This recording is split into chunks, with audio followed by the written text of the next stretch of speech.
In a single moment, your life can change. Moments with Marianne is a transformative hour that covers an endless array of topics with the best of the best. Marianne's guests are leaders in their field, ranging from inspirational authors, top industry leaders, business and spiritual entrepreneurs.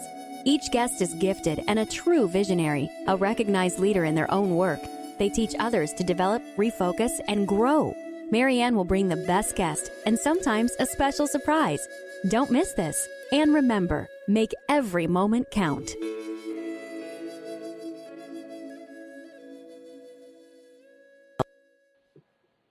Hello and welcome to Moments with Marianne.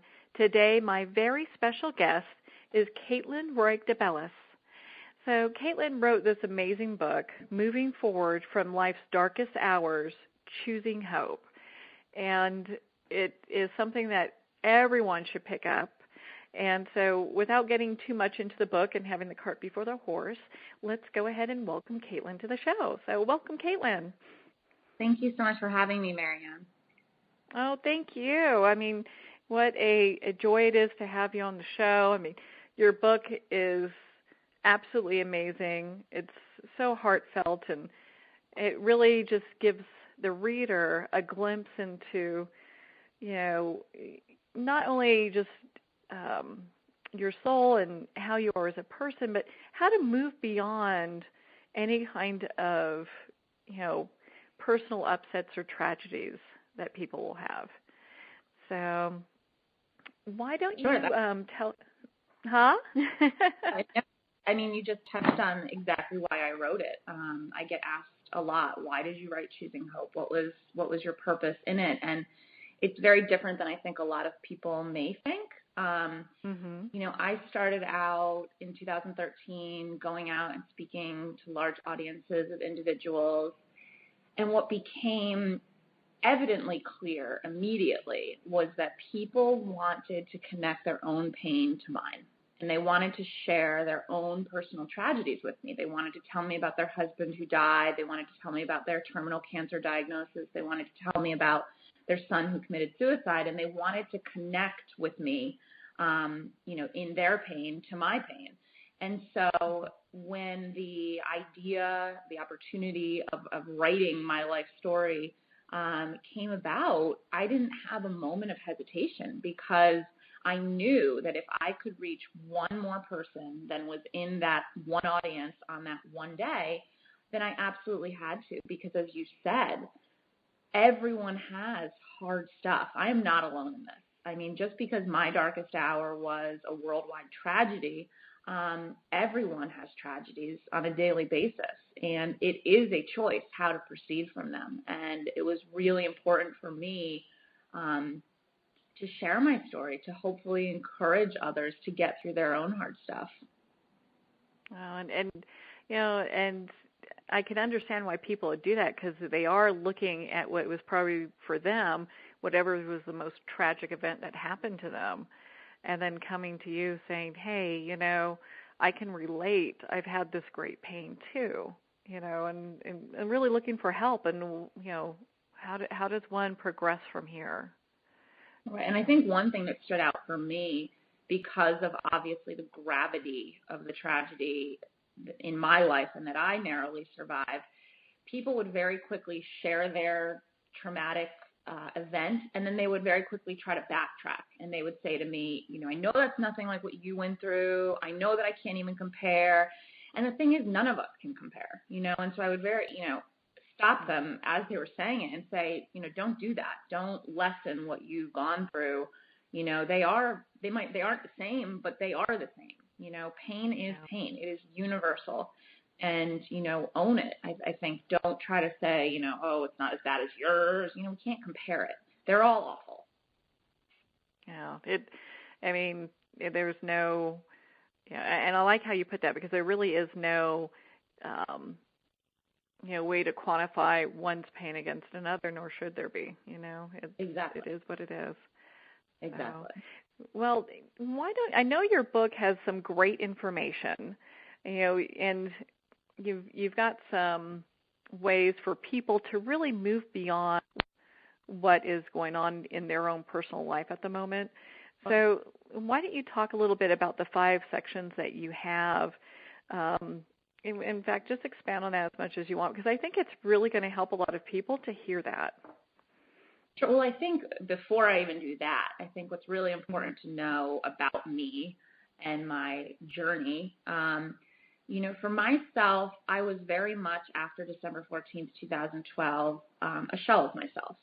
I was terrified of everything. I was completely lacking of sense of self or of confidence or security or safety, which was incredibly frustrating as an individual, because on December 13th, I had been this intensely independent individual and always prided myself on that. So to feel this complete lack of being able to go out in the world and go to a grocery store or take gas in my car, or, not being able to stay home alone and having to have someone come over and babysit me. Those things were really infuriating. And it was a combination of feeling like that and how awful it was. And also, at the same time, I was grappling with really trying to answer why. Why did this happen? Why our school? Why innocent lives? All of those whys. And it became clear after a couple of weeks of living this way that I was never going to answer those whys, and that I never am going to answer them. And that instead I really needed to shift my focus and my energy onto questions that I could answer. I think for so many of us, especially during the really hard times, we tend to focus intently on questions that we are just never going to answer.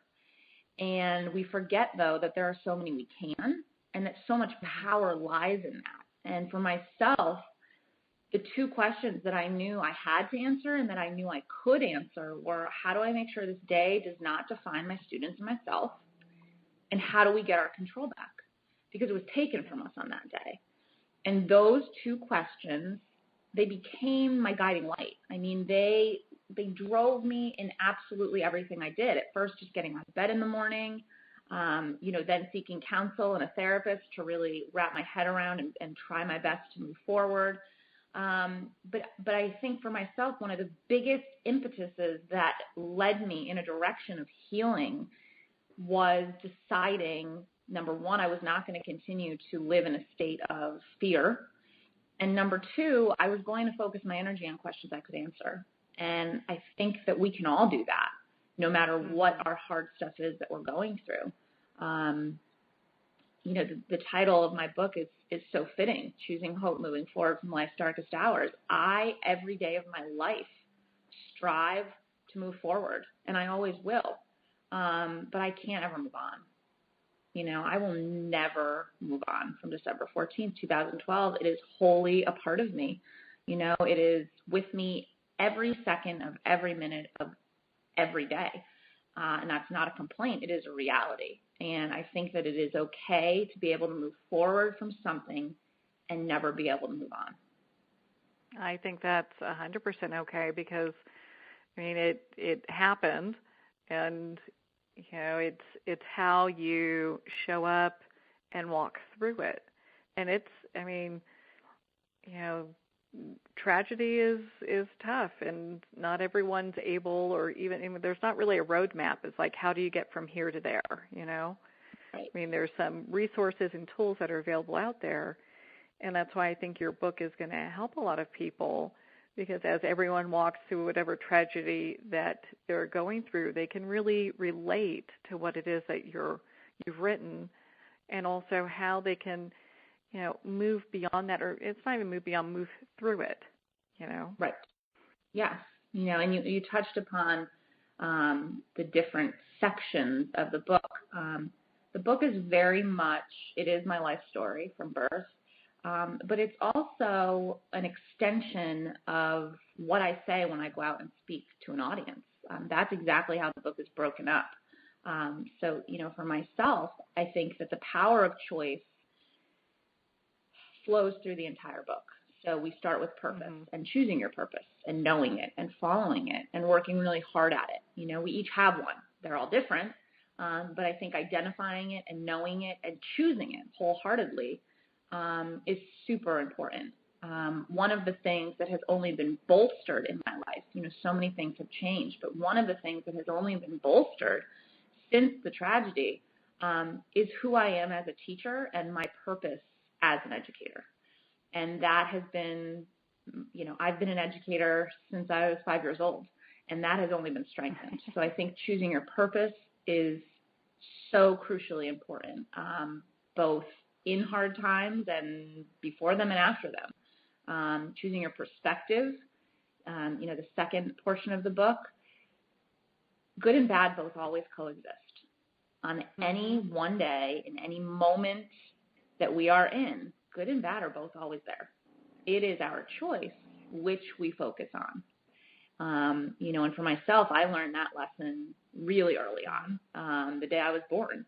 I was given up for adoption, which is the greatest blessing in my life. And 2 months later, I was, brought home by my family. And that morning, my dad's mother, who lived with them, had passed away in her sleep. This completely tragic morning, but yet this morning they're becoming parents that they've waited years to have happen.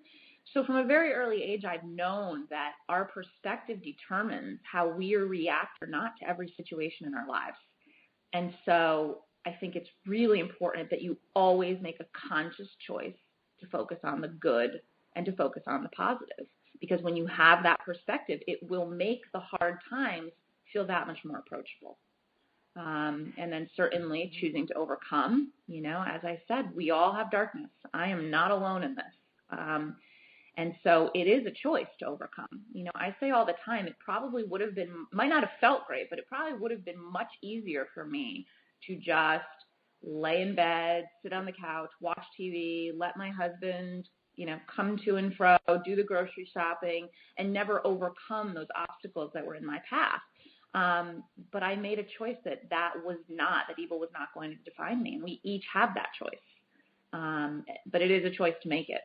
And, obviously then choosing hope, is the overarching theme. But I think that even in darkness, especially in darkness, we can choose to see that there's going to be light again. And we can choose to have hope for that.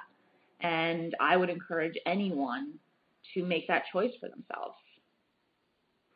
Well, and when you were going through your journey, what was the aha moment you had where things shifted and you're like, I have this path in the road and I'm going to go ahead and choose, to have that hope and have that faith in many ways, Yeah, there were two. One I briefly touched upon. The first was really coming to that moment where I realized I cannot continue staying in my home. I cannot continue being afraid of the outside world. I cannot continue trying to answer questions I am never going to answer and becoming increasingly frustrated with that. So that was the first shift. And of course, at the beginning, the most important, because that really led me to, I very clearly remember the first day I went into a grocery store. I remember I went in. I remember I knew what I was going to get. I was going to get that one thing. I was going to pay for it. I was going to leave. And I remember the sense of accomplishment and relief when I got in my car. And nothing had happened to me or anyone else. Because for myself, the fear, the reality was my world was now a completely unsafe place. And someone with a gun or a weapon or any other frame of mind to hurt someone could be right around the corner. So that was a huge, first turn was really making myself get out there and face my fears. And then the second was when I was back in school with my kids and we were getting and the gifts just kept coming and coming. I realized as my kids' teacher that if I didn't take it as a teachable moment to teach my kids that in life when you get, you have to give, that in life when someone does for you, it is your responsibility to then do for someone else, that I was doing my kids a huge disservice if I did not teach that to them. And so one day I just brought a box in front of them. I said, these are things for recess today. Of course, they were so excited. And then I asked them, why did someone send these gifts to us? And their hands raised and they said, well, they wanted to be nice and kind. They wanted to help us. And I said, yep, you're absolutely all correct. And I said, what, then I paused and I gave them the question, what should we do? What should we do now? And their hands raised again, and they said, well, we should be helpful to someone else. We should make someone else feel happy. We should give a gift to someone else. And I said, absolutely. And I didn't I didn't pose another question, and yet their hands all started to raise. And they said, well, Ms. Roig, how are we going to help them? What are we going to give? Who are we going to help? What should we send? My kids were more excited. You have to realize this is, not even a month after the hardest day of their lives. They're more excited about giving to someone else. Their faces are lighting up about the prospect of helping someone else. And that was truly the day where my 2 questions were answered. And that was huge. If we were going to choose as a class to give and to focus on love and kindness, then evil cannot and could not ever define us. And in doing so, we got our control back. That was huge. And that was the moment that I thought, you know what? I think this might be bigger than my class. Bigger and better. I think this might be something that all kids need to experience. And I went home and I started Googling because I thought, it's 2013 at that time. There has to be something like this out there. And there was nothing. And so just in my mind, I said, well, there has to be. And I just started drafting it, drawing it up, doing a lot of writing, meeting with a web developer, starting to talk to teachers, trying to form a board. And in just a month's time, we had our very first board meeting for Classes, and we launched in April of 2013. I think to really relate that to any one level, I think the way that you move forward with purpose from whatever your hard time is to make a conscious choice that you are going to do something that ensures that it does not define you. Definitely. I mean, it's something that people will experience, and it really shows the mettle of their character and what they're able to walk through. But it's not the end game. It really isn't. Right. Well, Dania, why don't you talk a little bit more about Classes for Classes? So, I know you've got this great organization, and what is the main goal? Do you have curriculums for teachers? Are there classes that you have for students? How does it work? Sure. Great. I would love to share. So Classes for Classes are a social network for classrooms across the United States to connect with one another. We believe at the end of the day, the core value or the core of our mission is that when we actively engage students from kindergarten in being kind, compassionate, and empathetic, actively, that there isn't room for hate. And imagine what that world would look like. And so the platform of our website is where all of our classroom projects live. So the way it works is any classroom, K-8 public school in the United States, can go on right now or anytime, simply register their classroom. It takes less than 10 minutes. It is not an arduous task. Once that happens, the classroom has a profile that is automatically there. The teacher can put a picture, can write about who they are, where they are in the United States, what it is they're working on as a class, whether they want to be a giving or receiving teacher. That is their choice. We do not choose that for them. And then they're able to browse the other teacher profiles. I think right now, we just launched our site in October. I think we have about 82 teachers or classrooms who are currently registered on our site waiting to connect. So if you are a teacher, I would encourage you to go on and try to connect with one of those classrooms. But once the two classrooms connect and they pick, we do not do that. It's completely up to the teachers and the classrooms. Once the two classrooms connect their profiles, then a project page is formed. And that's where there's a gift that's crowdfunded by outside donors. That's where they have their book nook and their kindness corner and their pay it forward section. They have a place where the teacher can upload student work like posters and poetry and letters.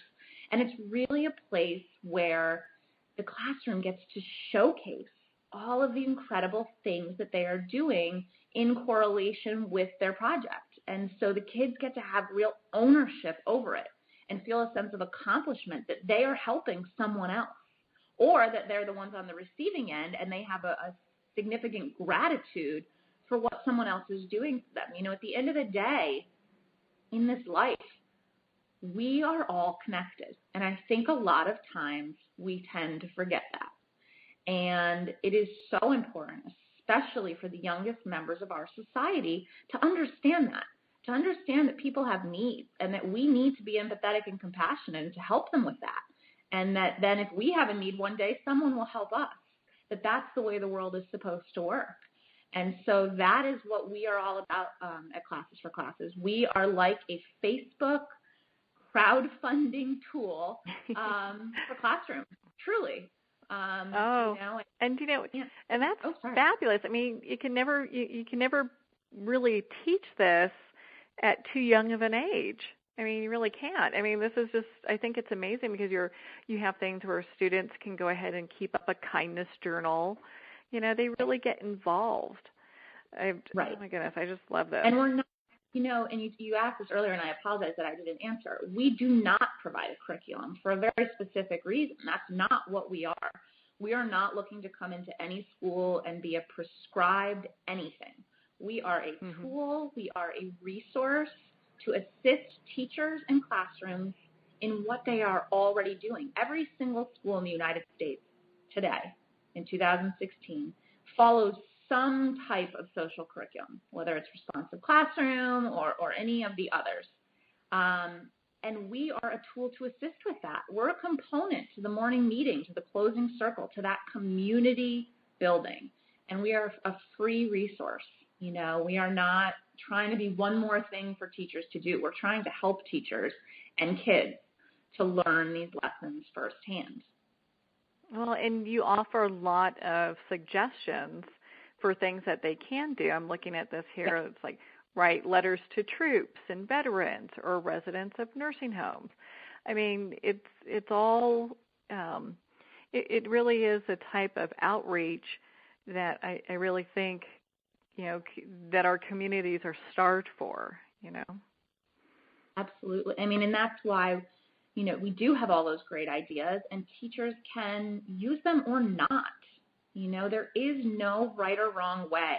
If you are signed up on Classes for Classes and you have your profile and either you are connected in a project page or you're waiting to be, that's exactly what you're supposed to be doing, and you can use the ideas or use your own ideas to best suit your classroom and the needs of your kids. We're going to pause here for a quick break. We've been talking to Kaitlin Roig DeBellis, author of Choosing Hope, Moving Forward from Life's Darkest Hours. We'll be right back.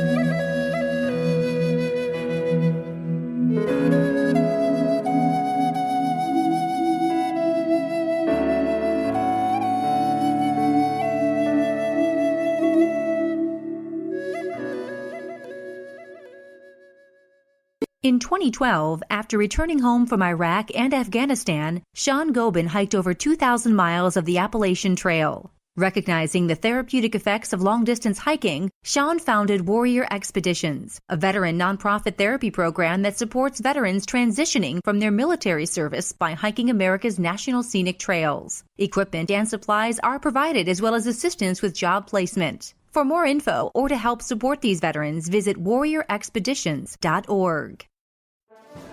Internationally recognized and award-winning author Judy Goodman works and teaches outside the box of limited thinking. Working with people from every walk of life, her goal is to empower you to be the best you can be, no matter what the challenge is. Born with the gift of seeing beyond our normal vision, she has an extraordinary gift of working with every challenge. Teaching beyond conventional wisdom, her work is described as life-changing. Visit judygoodman.com. That's judygoodman.com.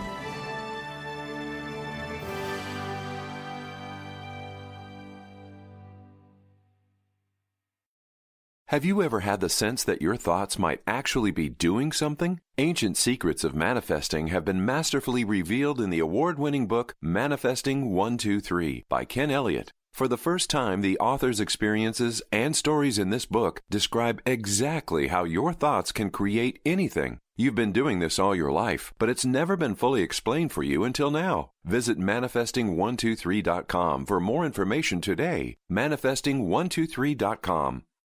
Are you an author looking for publicity for your book? If you're self-published or have worked through a traditional publisher, Marianne-Pestana can help you get the media attention you require. Contact Marianne-Pestana, literary publicist and host of Moments with Marianne, to create a winning plan of action. Marianne has helped authors become bestsellers and has received highly acclaimed media attention for her clients. Some of her work has received attention from ABC, NBC, CNN, CBS, Fox, and PBS, in addition to print and radio. She's a specialist in utilizing social media and her list of exclusive contacts to further the reach of your work. Contact marianne-pestana.com to discuss the future of your work today.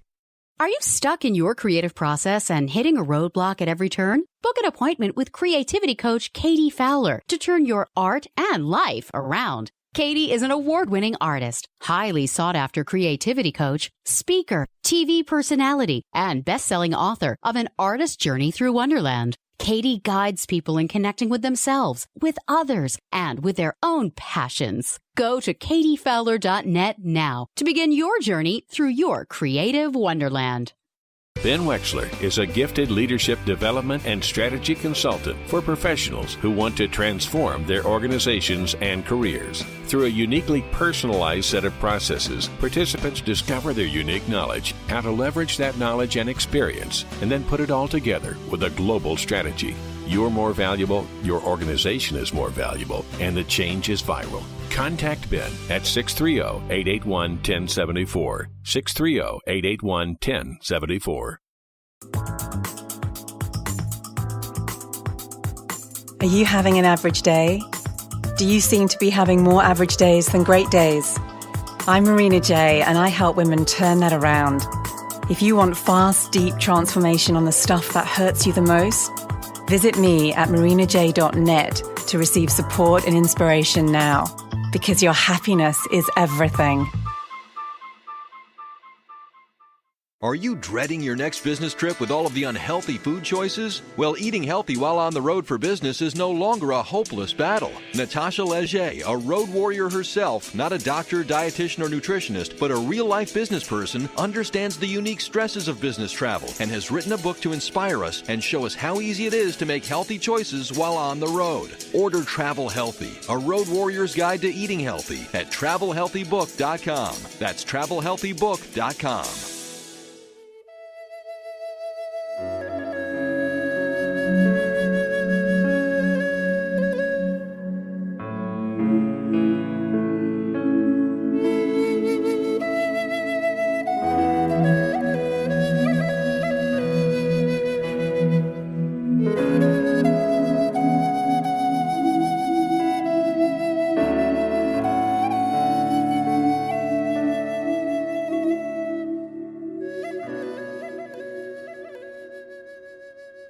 Welcome back to Moments with Marianne. We've been speaking with my very special guest, Kaitlin Roig DeBellis. She's the author of Choosing Hope, Moving Forward from Life's Darkest Hours, and she's also the founder of Classes for Classes. So in developing this, when you started to get this, Classes for Classes together, how long was the process from beginning to end? I'm sure it still has its own metamorphosis, and as you guys, as you grow and learn a little bit more of, what is probably like really needed out there, as you engage more with other teachers, you probably have information that does update, as you go along. But how long was the initial process just to get this up and going? I'm told it was very quick. I was on a mission. I was on a mission. Yeah. Something had to something had to pull me out of the trenches of feeling so awful. And for me, this was it. Action was my healing. So I don't know if that has something to do with it or so to answer that, I started drafting this idea out around January 15th, 2013. I spent every night after school on the phone, in meetings, 4 to 5 hours a night. February 20th of 2013, we had our first board meeting with 9 board members, all completely engaged. That's quick. Yeah, enthusiastic. And we launched our first website, which is not as it is now, but we launched our very first website on the World News with Diane Sawyer on April 2nd of 2013. Oh, that's fabulous. That's a quick turnaround there, but you know, when you're on a mission, but you know, it really, I mean, Kaitlin, I think you've been on a mission your entire life, you know, so this is just a continuation of a new mission for you. You know? I mean, my mission my entire life has been to become a teacher and to be an educator. And so people say all the time, oh my gosh, do you miss teaching? And I have to laugh because what I am doing now is being a teacher. You know, I have many classrooms now instead of just one. But that's always been my mission, and that will never change. Well, and to be able to offer influence, you know, because that's one thing. It's, you know, it's one thing to be a teacher of a classroom, and that's, I think, the best job that there is out there, and unfortunately one of the most underpaid ones. But you know, and I don't know if people really appreciate teachers as much as they should. I mean, teachers shape so much of a child's development and really catapults them into who it is that they're to become. You know, it's like, who else gets to have charge of that great responsibility, you know? But, I mean, what a great thing, because with Classes for Classes, you really get to do that on a larger level where you're helping people shift their perspectives and look at things in a different way. I mean, that is the hope. The example that I give all the time of the importance of teachers is, you know, someone asked me, gosh, maybe a year and a half ago, they said in an interview, they said, oh, you know, what would our world look like without teachers? And without a moment of hesitation, I said to them, you know, our world would not work. Teachers are the common denominator in our world. Every single person starts in school. You and I did, doctors, lawyers, businessmen, women, the president of our country started in school. And it was teachers who enabled their dreams to come to fruition. Teachers are why the world works. And in my humble opinion, it is the single-handed most important job that there is. I would agree with you. I mean, and most people can reflect back, you know, depending on their age, can reflect back to their school years and really pick out that one teacher that really, you know, was the catalyst or the influencer that really moved them into a whole nother direction that they didn't even think possible or didn't even think about, you know. So, I had one. Yeah, I did too. Yes. Who was yours? Mrs. Johnson taught English, but she didn't teach. It wasn't just teaching English. It was in high school. She taught the beauty of language. Yeah, she started with Shakespeare, and we really went from sonnet to sonnet and had the deeper understanding of why. Why was this said this way? And the emotions and the feelings that came behind it. And even to this day, I mean, she has been one of the people that I look back on, and she had such a passion for what it was that she did. I mean, Shakespeare for many, many years, was one of my favorite authors. You know? That's her. You can't say that about a whole lot of, you know, junior high kids, you know?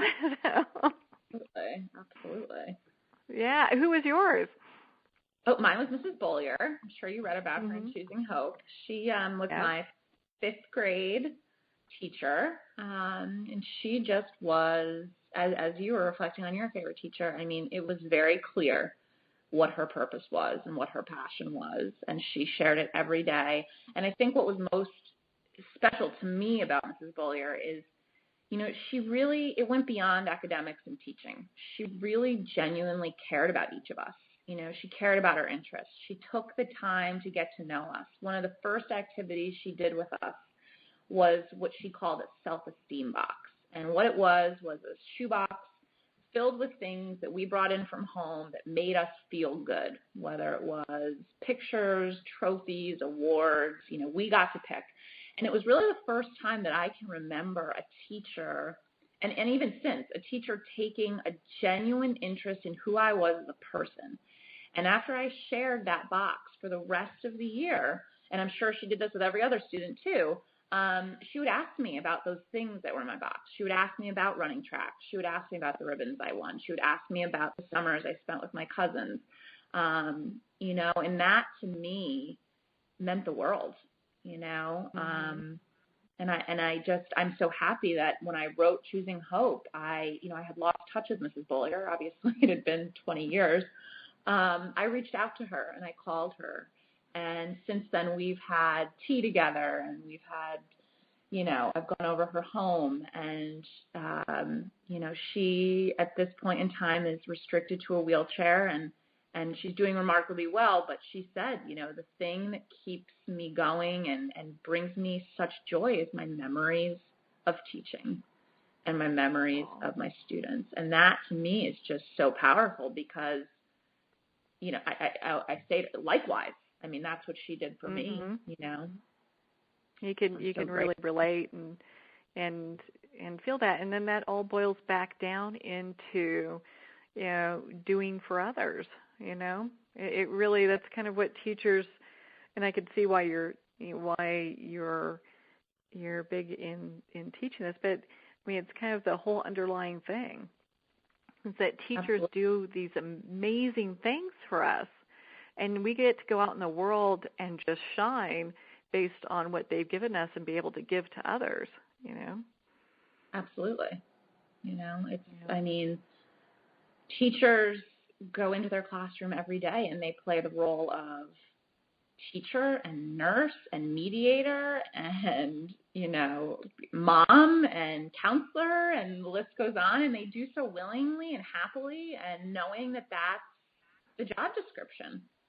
You know, it's so much more than just teaching and taking a test.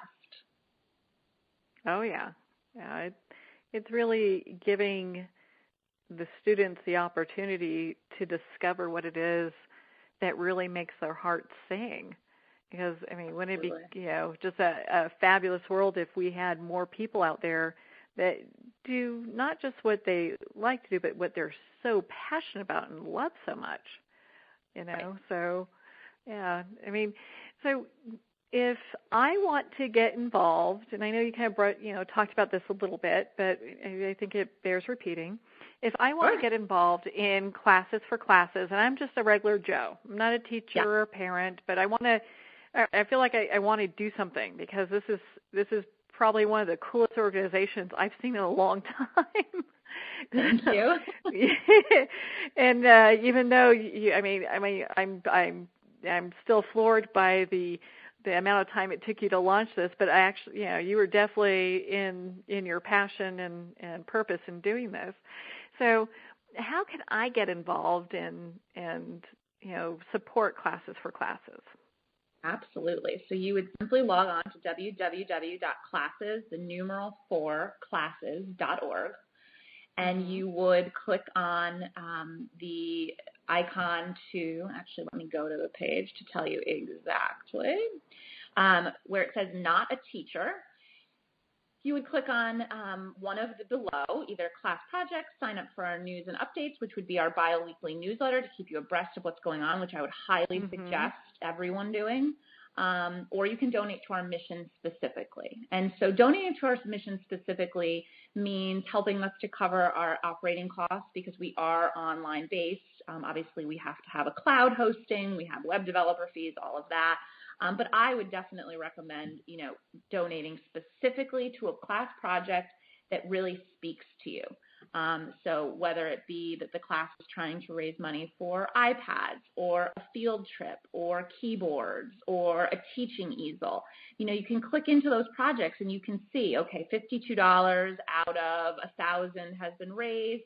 You know what, I can give $50 to this because I really believe in what this classroom is doing for another classroom. Or maybe when you click into one of them, you're able to see the student work. And you say, oh my goodness, these students they're reading a lot of these books. They're talking about being a bucket filler. They're thinking about kind words and what to say to one another. Gosh, this class I want to support this class. Look at all of the important and incredible work they're doing. And so any donor, you, me, Grandma Sue in Florida, John Smith, CEO in New York City, can go on and donate to any of the classroom projects in increments of $1. And so we've had classroom projects funded by 500 different donors. We've had projects funded by one very generous donor who is able to do that. And there is no right or wrong, but all it takes is $1 to help a classroom and a child know that their work is important. Oh, definitely. And there's so much to choose from here. So what a great way to be able to get involved, and really support not just the classes for classes, but different students around the country. Because exactly. I'm looking at all these great things like a field trip to this aquarium, and the teacher needs an easel. There's all sorts of stuff here. Classroom rug. Things that you just don't really think about. Mm-hmm. Well, and that's the beauty for classes for the teachers who may be listening right now. When you go on and you create your profile and you decide if you want to be receiving or giving, that's completely up to you. There's no right or wrong for the gift given or the gift received. It can be anything. It can be a field trip. It can be, mini iPads. It can be, educational videos that you need. It can be whatever it is, whatever resources your kids need, or whatever resources the other classroom needs. And you can certainly, as a teacher, go on as a giving class, give to another class, and then flip-flop and become the receiving class after. There's no reason why that can't happen as well, based on the way our site is built. Yeah, it's very easy to maneuver around and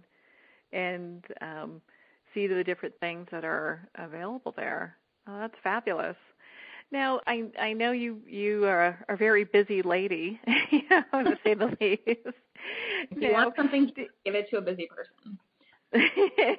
They'll get it done, True. Yeah, you're one of the go-getters, for sure. You get things done. So, so what do you have that's coming up, or things that we would like to hear about that either you're doing or classes for classes, or both, actually? Sure. I think one of the most exciting two things really exciting right now currently for classes specifically. The first is we just 2 weeks ago announced a collaboration with the Kraft Family Foundation, Mr. Robert Kraft, who owns New England Patriots. And so he is enabling us to spread our mission to all of New England. So Vermont, New Hampshire, Maine, and Rhode Island. And so we are currently looking for 4 classrooms, 1 in each state. So if you are listening and you know of one, or you are one and you would like to be one of these classrooms to have your project fully funded by Mr. Robert Kraft, please go onto our site and email me. There's an email button right through there, and you can contact me that way, or you can find me on Facebook and contact me there very easily on our Classes for Classes page. We would love to hear about your classroom and hopefully be able to have your classroom's project fully funded. The second really exciting thing happening right now is in November, we were selected out of over 8,000 educators in the top 50 for the Global Teacher Prize, which spans over 145 countries. So this is very big news. Wow, that is a accolade. Oh my goodness. Yes. So we are thrilled to be in the top 50. They will announce the top 10 sometime in February. So everyone, keep your fingers crossed for us. And the number one winner will be announced in Dubai in March. Oh my goodness! Well, that's exciting. So you'll hear pretty soon on you guys being selected to show up in Dubai, right? We will. But I want to preface that by saying we are so honored, truly, to just be in the top 50. We have already won, but we can also dream big. So, hey, I'm all for big dreams, and and what you have here also teaches children, hey, dream big. So why not? So it's all part of the fun. Absolutely. Well, hey, so those are some pretty exciting things. So you've got classrooms that can be fully funded. Now, with the funding, could this be for things like computers, or is it specific to what will be funded? Nope, it is anything. Each classroom project, Mr. Robert Kraft will fully fund the project up to $1,200 for each of the 4. Yeah, well, so it's do whatever. Time to get those wish lists out. Honestly, if you are a classroom, we have not filled all 4 yet. So if you are a classroom, please reach out to me, again, either via our website or on Facebook, and hopefully you can be one of those classrooms. Oh, that's definitely very exciting. Well, and we've got a few minutes here, and gosh, I could talk to you all day about what you're doing. You've got some real phenomenal stuff. But what kind of last thoughts would you like to leave our listeners with? Well, I think the first would be why, not why, we already went over why I wrote Choosing Hope, would be what Choosing Hope is for, the purpose of Choosing Hope. Oh, yeah. Oh, that sounds like a good thing to leave with. My goodness. It's so important to clarify that Choosing Hope is not a book about December 14th, 2012. No. And that's why it was so crucially important to me that when you picked up the book on the front or the back cover, that it wasn't there, that it didn't say that, because that is not what it is.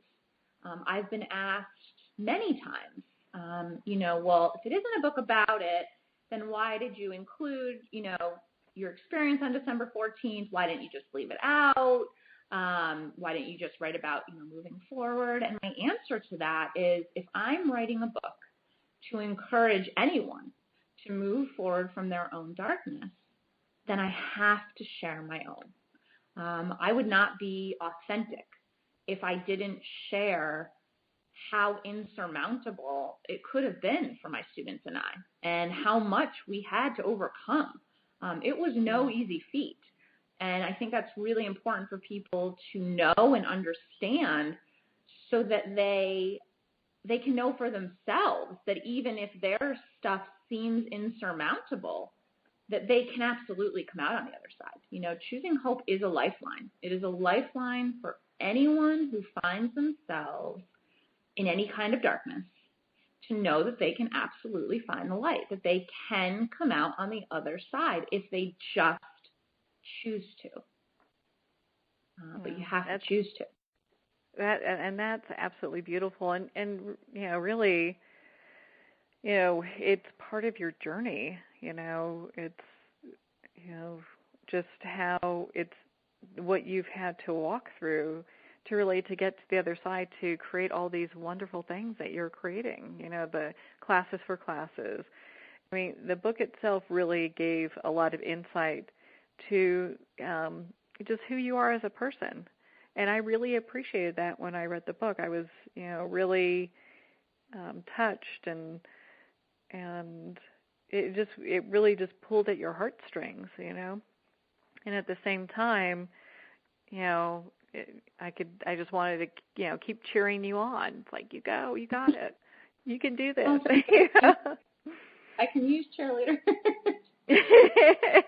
Oh, you can call me anytime. I'll cheerlead you on. Don't worry about that. I might take you on that. Well, and I really feel like that you're doing a huge service by, having the courage to write the book, and especially in the manner that you did.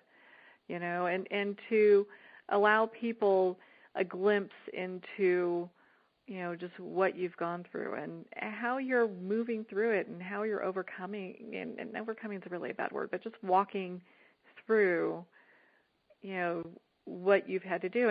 And really, I mean, like I was saying earlier, I mean, you are just like, you've been passionate your whole life, and being a teacher and being in the place that you were at that time and helping those children was completely heroic. And I think a lot of people kind of, I know they realize that as well, but I just want to make sure no one glazes over that.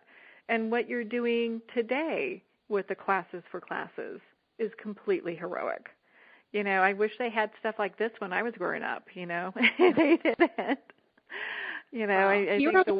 think hero is not a word that I will ever or have ever associated with. But I think it's interesting that you use the word courageous, because I hear that often. And, I always stop people when they say that to me.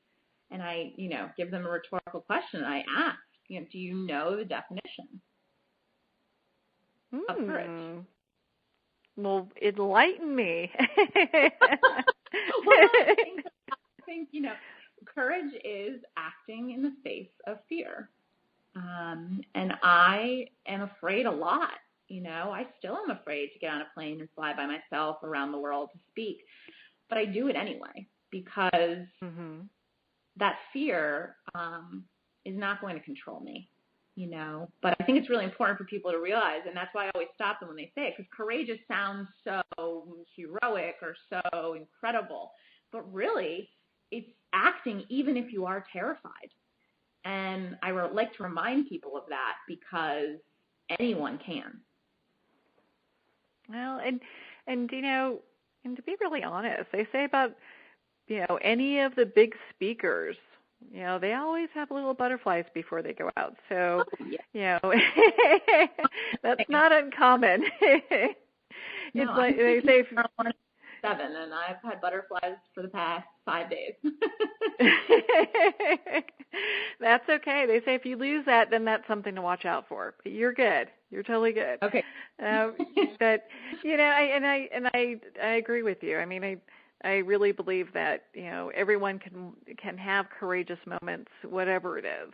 I mean, sometimes courage is just getting up out of bed for the day and doing what you got to do. That's where it started for me. Yeah, Mine was that first day going into the grocery store. That was my first moment of courage. It took a lot. So what did you buy? Was it like ice cream?